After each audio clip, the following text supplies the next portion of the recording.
Seda, et võim võib inimest muuta, näeme isegi autoroolis. Mööda maanteed tormab 4 tonni kaaluv kastiga maastur, mille kapoti all on üle 400 hobujõu. Roolis on keegi jobukakk, kes peab ilmtingimata kõigist mööda sõitma. Kui vaja, siis ohtlikult. Ja kui teile see ei meeldi, võite tuututada.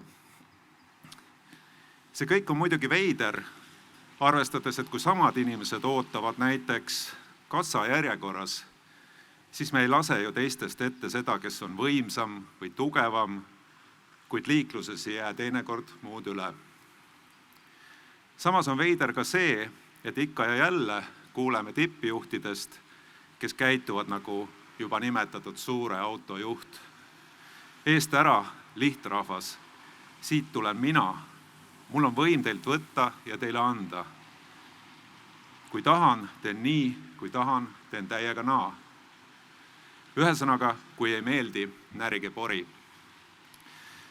Võib-olla ongi võimus midagi sellist, millega inimese aju hästi toime ei suudagi tulla ning tagajärjeks on inimese nõmedaks muutumine.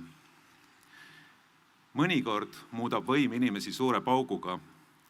Värskelt pukki saanud inimene laristab oma mõju igasse suunda, proovib teha kõike, millest ta varem vaid unistas. Mõnikord katsub ta lihtsalt krahmata ja krabada.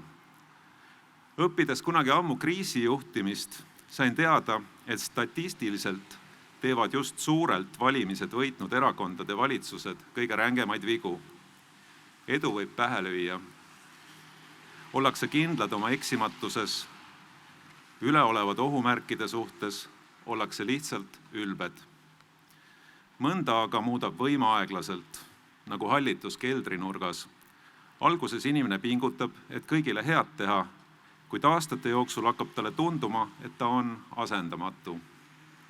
Ta on enda arvates üha rohkem väärt. Ta hakkab nõudma hüvesid ning painutama alluvaid tegema asju, mis pole enam kõigi huvides, vaid pigem tema enda huvides. Eesti põhiseaduse koostajad olid võimuküsimustes muide väga ettevaatlikud.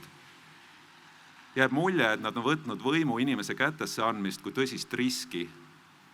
Võim oli nende arvates midagi, mis suures koguses on tõesti mürgine. Küllap oli neil ka soov vältida 30. aastatel Eestis aset leidnud autokraatlikku pööret, mis andis muuhulgas meile ka mõiste vaikiv ajastu. Nii ei olegi Eestis näiteks täna presidendi otsevalimisi, sest kui terve Eesti valiks presidenti otse, siis võiks võitja saada vabalt näiteks 300 000 häält. See annaks talle tunde, et ta võib õigusega nimetada ennast meie rahva emaks või isaks. Tal oleks tohutu mandaat nõuda endale veel suuremat võimu. Põhiseaduse loojatel oli aga teistsugune soov. Nad leidsid, et olgu meie võim jagatud paljude inimeste vahel. Seetõttu on Eestis valimissüsteemgi meelega nii tehtud, et keegi ei saaks kunagi liiga palju hääli. Tänu riigi jagamisele valimispiirkondadeks saavad näiteks Riigikogu tipud valimistel parimal juhul 30 000 – 40 000 isiklikku häält. Kui kellelgi pole absoluutset võimu, saab riigi üles ehitada nii, et igale võimule on mingisugune vastuvõim. President, valitsus, Riigikogu, avalik-õiguslikud institutsioonid, uurimisasutused, kohtud ja nii edasi, kõigil neist on tükike võimu. Võimu, mis muutub täielikuks ainult siis, kui jupid korraks kokku pannakse, olukorra üle vaieldakse ja kokku lepitakse. Selles mõttes sarnaneb Eesti poliitika sõrmuste isandale, kus võimusõrmused jagunesid eri juhtide vahel. Katastroof saabus alles siis, kui selgus, et on olemas veel üks sõrmus, mis annab võimu kõikide teiste üle. See üks absoluutset võimu andev sõrmus külvas enda ümber hävingut ning tõi kandjates esile nende halvimad küljed. Ainus võimalus maailma päästa oli see liiga võimas sõrmus hävitada, kuid hävitada sai selle vaid süütu hingega kääbik, kes oli võimu suhtes immuunne. Mis seal salata?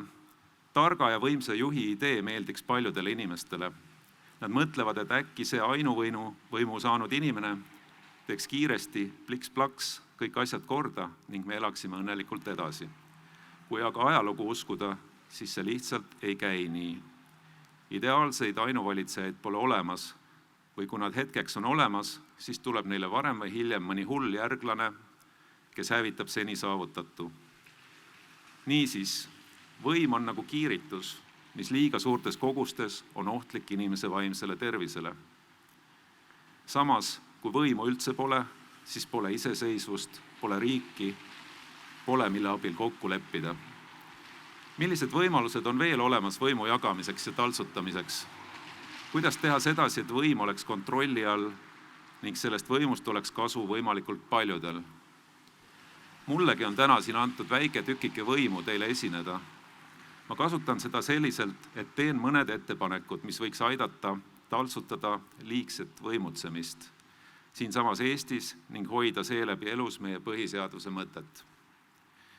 Esiteks, mulle tundub, et me oleme libisenud ajastusse, kus riigi juhtimiskultuur on muutumas hõimukultuuriks. Kui üks hõim saab võimule, siis vastaspoolt ta eriti ei kuula.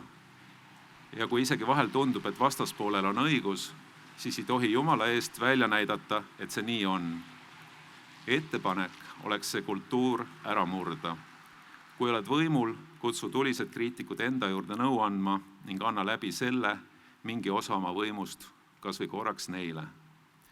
Teiseks, viimastel aastatel on valitsuse ja Riigikogu sõnavarasse hakanud ilmuma sõnad nagu kobareelnõu ning must kast. Mõlemate taga on katsed võimu koondada. Nende eesmärk on kiiresti vastu võtta otsuseid, millega keegi ei jõua või ei saa tutvuda. See aga lööb võimude tasakaalu paigast. Mustad kastid ja muu selline jama võiks lennata ajaloo prügikasti. Kolmandaks, me ei tohiks mõelda riiki juhtides ainult efektiivsusele, vaid peaksime eesmärgina silmas pidama hajusust, sest see annab meile tegeliku vastupidavuse.